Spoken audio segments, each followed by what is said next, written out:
الأهلي على الهلال على الهلال لو فاز فرق 2 أعتبرها هزيمة للأهلي. ليش؟ فوارق فنية مثلا؟ خليني أقول لك اللي عندي. الآن أبكلمك أنا وفق المنطق اللي عندي، وفق الجولات اللي راحت كلها، وخاصة المباريات الأخيرة.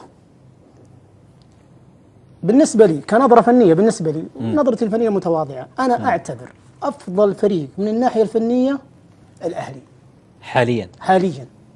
شوف النصر متصدر مع الهلال، ويجي بعدهم الأهلي والاتحاد. أنا أشوف من وجهة نظري أفضل فريق فنيا الأهلي، خاصة بعد ما رجع جروس.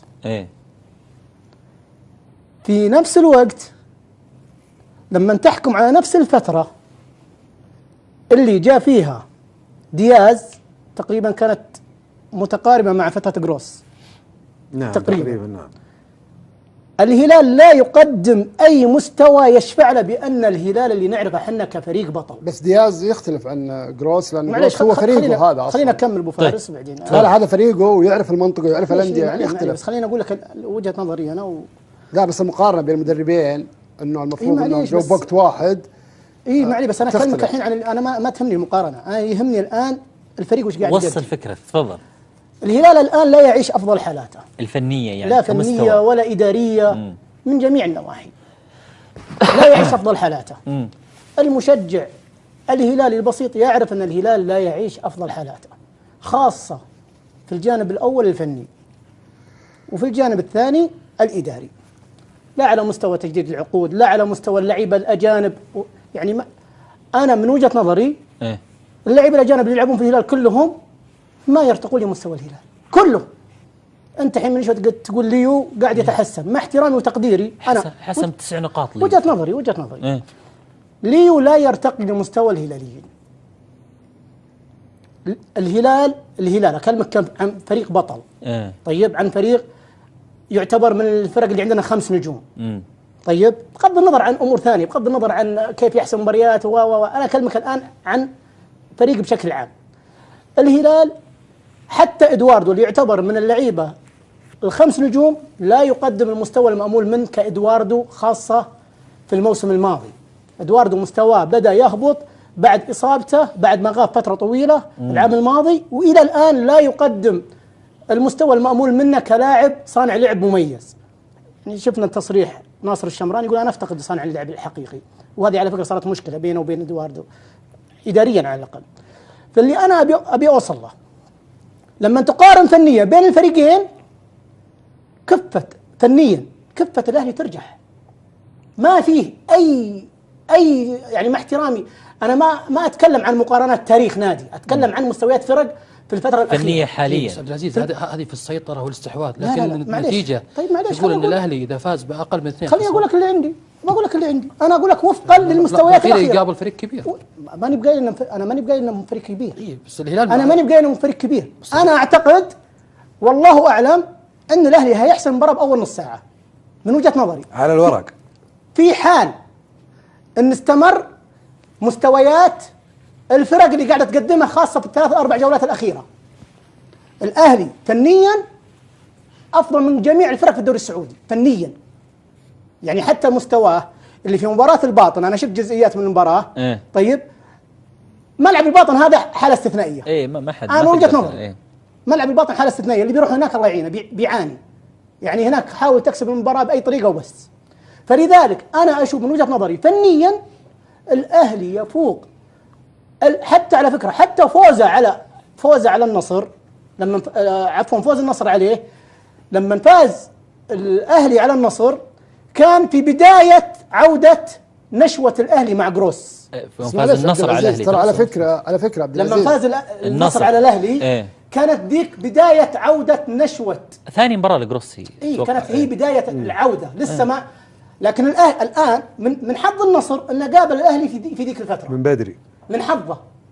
طيب، لذلك أنا أقول لك، أنا من وجهة نظري إذا صارت الأمور على ما هي عليه، طيب، الأهلي هيخلص المباراة من أول نص ساعة. فوز أهلاوي ساحق، خاصة أن المباراة في ترى جدة. كلامك ذا ترى شوف اسمع. أوكي، ابو نص شفت المقطع هذا انا لي تعليق اللي يحسم الاهلي من نص ساعه ترى الجمهور انا ما يهمني احد. انا لي تعليق بحكم الموضوع يخص الاهلي بس دقيقه انا ما يهمني احد. انا اقول ارائي فنيا ما يهمني احد. انا اقول وجهه ولذلك انا شوف خاصه ان المباراه في جده وبتحكيم اجنبي.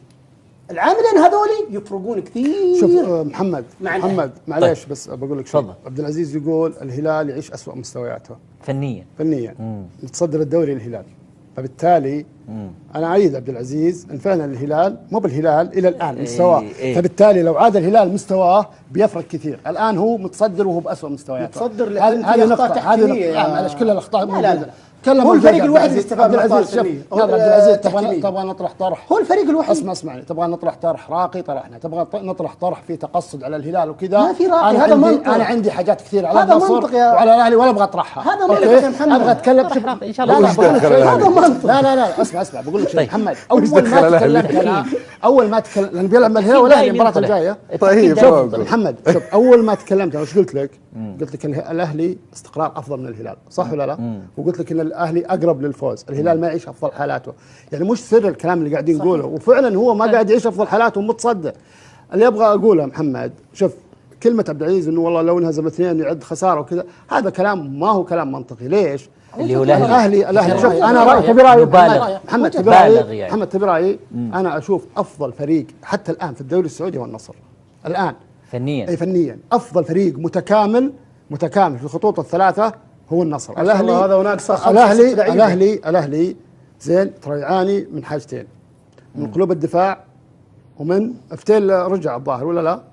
اعتقد انه ان شاء الله انه يلحق يلعب. ايه شايف يعاني من قلوب الدفاع ومن حراسه المرمى، الحارس الاحتياطي. اوكي فما هو متكامل زي تكامل النصر. بس هذه يمكن النصر افضل تكامل. انا رايي والله الحارس في يعني يقدم نفسه بشكل كويس. لا الحارس يعني كويس والله. شوف كويس ان ياسر كويس ان ياسر غايب عشان يطلع الحارس هذا صراحه. انا اشوف من وجهه نظري لو اعطي الفرصه لما يرجع ياسر يفترض يعطى الفرصه وياسر بنش له. صدقني هيطلع بندر ولا يهون بفارس والمشاهدين. انا من وجهه نظري وخالد ولا انت تفضل. انا من وجهه نظري الفتيل انا اعتبره افضل مدافع شاب في الدوري السعودي. بس مو موجود ترى. انا اذا انت تقولون لاعب توه صغير. لا ممكن ما يلحق انه في اصابه. لا قصدك مو جاهز. اسمع بقول لك شيء ما هو جاهز فتيل. هذه ممكن في حسابات. بالتالي انا عشان اقول لك، انا شوف يا عبد العزيز، لما انت يعني شوف في انت ايش رايك مستوى الهلال اخذ المباريات؟ انا قلت لك الهلال ما يعيش افضل مستوياته. شوف انا قايل لك بدون ما مستواه الفني اول ما تكلمت مستواه الفني الهلال الى الان ما بعد قدم المستوى المطلوب منه اللي ينتظرون الجمهور، خاصه مع دياز. وقلت لك انا مع الاجانب، صح ولا لا؟ حتى الاجانب مو مميزين. هذا اللي قلته من البدايه، ان اجانب الهلال الى الان الهلاليين يعني اللاعبين يملكون، لكن الى الان ما بعد ظهر. والله انا اتمنى انهم يستمروا. شوف ما بعد ظهر. انا اقول لك في لاعب واحد في الهلال في الاجانب هو اللي الى الان الناس تناظر انه اقل مستوى الهلال. اما الثلاثه الثانيين اللي هو شو اسمه تياغو تياغو ما يلعب في مركز. شوف هم الثلاثه ميليسي ودواردو تياغو البش وش اسمه ادواردو وليو وميلي. هذا الان قاعد الهلال يشوفونه مستواهم قاعد يتصاعد. اوكي فهذا المطلوب. شوف انا بقول لك تجربه في الهلال صارت، لاعبين في الهلال برازيليين جو، ولاعبين حتى مو برازيليين اول 4 5 6 مباريات الناس تطلب شيلتهم زي كمان تشوته فريق. لكن لما بدأوا يلعبون وبدأوا يتأقلمون وبدأوا يفهمون طريقه اللعب ويفهمون المنافسات السعوديه، صاروا الهلاليين يقولون هذول لا يمشون، لازم يجددون معهم. اوكي فبالتالي الهلاليين الان بدأوا يتفائلون باجانبهم. يعني انا اقول لك شيء، اول ما بدا الدوري الهلاليين صدموا، هم ذول الاجانب اللي احنا ننتظرهم. شلون احنا عندي 3 اجانب في الاحتياط؟ انا جايبهم عندي 3 اجانب في الاحتياط. بدا الفريق ياخذ وضعه، بدا يتاقلم، بدا اللاعبين يرتفعون. ساعدت النتائج، من حظ الهلال انه يعني في مباريات حسمها بدون مستوى، لكن الان هو بقى بالصداره وهو على كلامك مو بافضل مستوياته. ايه لو كان بافضل مستوياته يعني كان في مباراه الاتفاق بس يختلف مع عبد العزيز انه مستحيل ان المباراه تنحسم. لا انا قلت لك عبد العزيز كلامه يعني انا وجهه نظري يبغى شوف يسوي حركات. انا لي تعليق على كلام عبد العزيز. على فكره الهلال والاهلي على فكره الاهلي الكلام ترى انا الوحيد اللي قلت مباراه الاتحاد والهلال العام الماضي ان الاتحاد ممكن يحسمها في اول نص ساعه، في الوقت اللي الكل كان يقول توقعات الهلال يفوز، وحسمها الهلال 3-0 في الاتحاد اول نص ساعه 3 أهداف سجل. فلذا بقول لك شيء، انا قلت لك دائما المباريات الكبيره وعدتها. انا اقول قبل شوي قلت لمحمد شوف مباريات الهلال، الشباب، الاتحاد، الاهلي، النصر مع بعضهم دائما تتحكم فيها العامله النفسيه عموما. اسمع يا ابو فارس، يعني التهيئه النفسيه اللي بيهيئون فريقهم للمباراه. انا اقول ادعوا بسلامه الاهلي عساكم ما تاخذون تاريخيه. انا عسى ما ياخذ الهلال تاريخيه. وانا اقول الاهلي على الهلال لو فاز فرق 2 اعتبرها هزيمه للاهلي. ليش؟ فوارق فنيه مثلا. خليني اقول لك اللي عندي. الان ابى اكلمك انا وفق المنطق اللي عندي، وفق الجولات اللي راحت كلها، وخاصه المباريات الاخيره. بالنسبه لي كنظره فنيه، بالنسبه لي نظرتي الفنيه متواضعه، انا اعتبر افضل فريق من الناحيه الفنيه الاهلي حاليا. شوف النصر متصدر مع الهلال، ويجي بعدهم الاهلي والاتحاد. انا اشوف من وجهه نظري افضل فريق فنيا الاهلي، خاصه بعد ما رجع جروس. في نفس الوقت لما تحكم على نفس الفتره اللي جاء فيها دياز، تقريبا كانت متقاربه مع فتره جروس. نعم تقريبا نعم.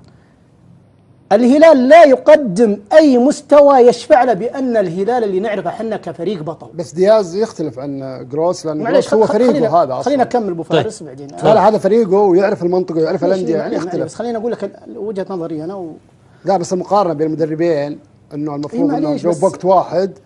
معلي بس انا اكلمك الحين عن انا ما تهمني المقارنه، انا يهمني الان الفريق وش قاعد يقدم. وصل الفكره تفضل. الهلال الان لا يعيش افضل حالاته الفنيه، يعني لا فنيه ولا اداريه من جميع النواحي. لا يعيش افضل حالاته.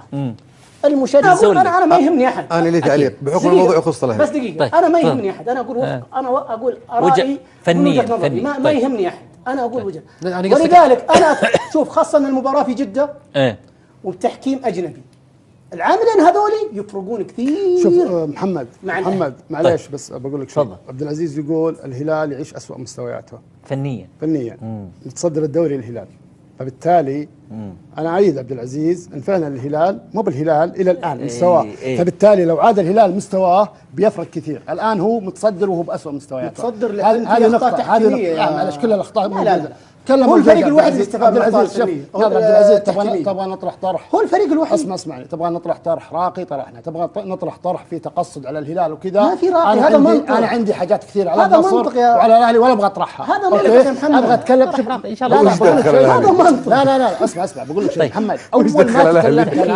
اول ما تكلمت لان بيلعب الهلال والاهلي المباراه الجايه. طيب محمد شوف، اول ما تكلمت انا وش قلت لك؟ قلت لك الاهلي استقرار افضل من الهلال، صح ولا لا؟ وقلت لك ان الاهلي اقرب للفوز، الهلال ما يعيش افضل حالاته. يعني مش سر الكلام اللي قاعدين نقوله، وفعلا هو ما قاعد يعيش افضل حالاته ومتصدر.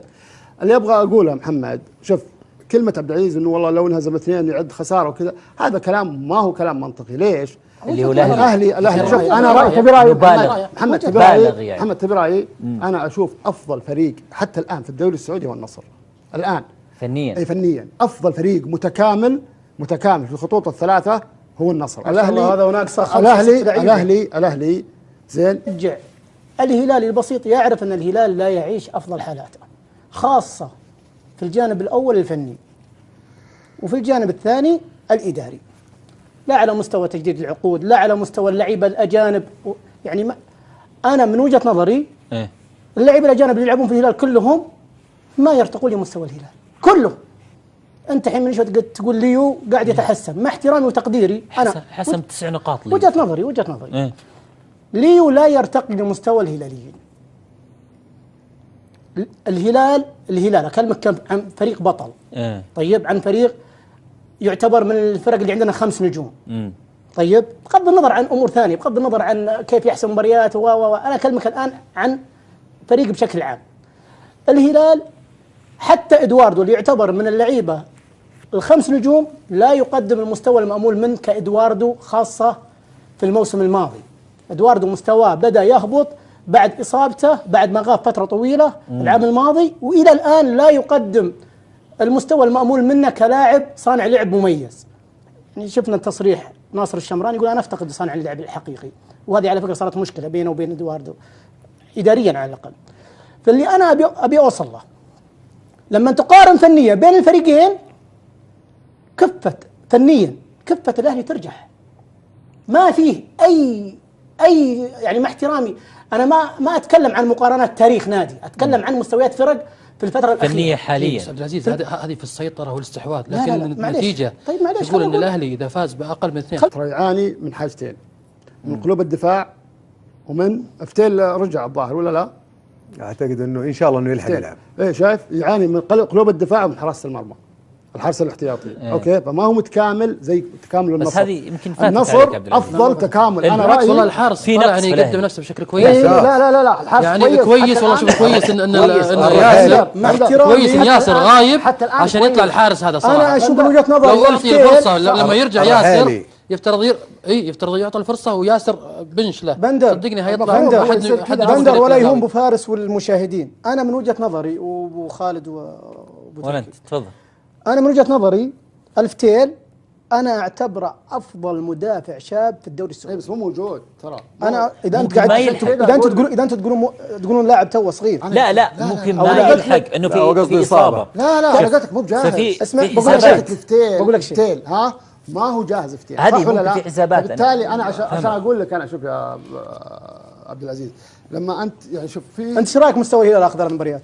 انا قلت لك الهلال ما ايش افضل مستوياته. شوف انا قايل لك بدون ما مستواه الفني اول ما تكلمت مستواه الفني الهلال الى الان ما بعد قدم المستوى المطلوب منه اللي ينتظرون الجمهور خاصه مع دياز. وقلت لك انا مع الاجانب صح ولا لا؟ حتى الاجانب مو مميزين. هذا اللي قلته من البدايه ان اجانب الهلال الى الان الهلاليين يعني اللاعبين يملكون، لكن الى الان ما بعد ظهر. والله انا اتمنى انهم يستمروا. شوف ما بعد ظهر. انا اقول لك في لاعب واحد في الهلال في الاجانب هو اللي الى الان الناس تناظر انه اقل مستوى الهلال، اما الثلاثه الثانيين اللي هو اقول لك اللي عندي بقول لك اللي عندي انا اقول لك وفقا للمستويات الاخيره يقابل فريق كبير. ماني بقايل انا ماني بقايل انه فريق كبير. بس الهلال انا ماني بقايل انه فريق كبير. انا اعتقد والله اعلم ان الاهلي هيحسم المباراه باول نص ساعه من وجهه نظري على الورق. في حال ان استمر مستويات الفرق اللي قاعده تقدمها خاصه في الثلاث اربع جولات الاخيره. الاهلي فنيا افضل من جميع الفرق في الدوري السعودي فنيا. يعني حتى مستواه اللي في مباراه الباطن انا شفت جزئيات من المباراه. طيب ملعب الباطن هذا حاله استثنائيه. ما حد انا وجهه نظري ملعب الباطن حاله استثنائيه. اللي بيروح هناك الله يعينه بيعاني. يعني هناك حاول تكسب المباراه باي طريقه وبس. فلذلك انا اشوف من وجهه نظري فنيا الاهلي يفوق. حتى على فكره حتى فوزه على النصر لما عفوا فوز النصر عليه لما فاز الاهلي على النصر كان في بدايه عوده نشوه الاهلي مع جروس. فاز النصر على الاهلي ترى على فكره عبد العزيز لما فاز النصر على الاهلي كانت ذيك بدايه عوده نشوه ثاني مباراه لجروسي. كانت هي بدايه العوده لسه ما. لكن الان من حظ النصر انه قابل الاهلي في ذيك الفتره من بدري من حظه. طيب لذلك انا اقول لك انا من وجهه نظري اذا صارت الامور على ما هي عليه طيب الاهلي هيخلص المباراه من اول نص ساعه. فوز اهلاوي ساحق خاصه ان المباراه في جده. كلامك ذا ترى شوف اسمع. اوكي انا ابو نص شفت المقطع هذا انا لي تعليق اللي يحسم الاهلي من نص ساعه ترى الجمهور